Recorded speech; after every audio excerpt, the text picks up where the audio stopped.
Hello guys, আজকে আমরা চলে এসেছি আবার জুতোর দোকানে। এটা আমার জুতো কিনবো না, আমার আজকে মায়ের জুতো কিনবো। তো আমার মায়ের আজকে মনটা খারাপ, কারণ কোনো জুতো খুঁজে পাচ্ছে না। অনেক কিছু দেখা দেখির পর মায়ের জন্য দেখছিল। আর এদিকে আমার মেয়ে তো জানে না আমার কিসের জন্য মুড আপ। তোমাদের দাদাভাইয়ের সঙ্গে একটু ঝগড়া হয়েছিল, তাই মুড আপ। ফোন করছি দরকার সময়, ফোনটা ধরে না, মাথা গরম হয়ে যায়। তো অবশেষে দেখা দেখির পর মা এই জুতোটা নিয়েছে।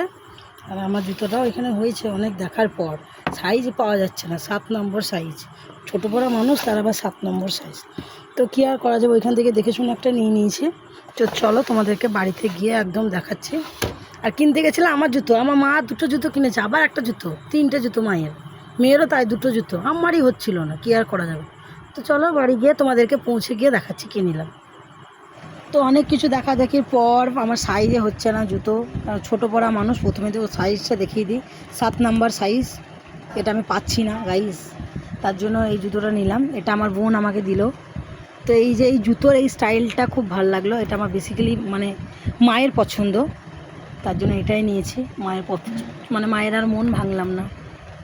যাই হোক, কেমন হয়েছে তোমরা কমেন্টে জানিও। তো এই হলো আমার পুজোর জুতো।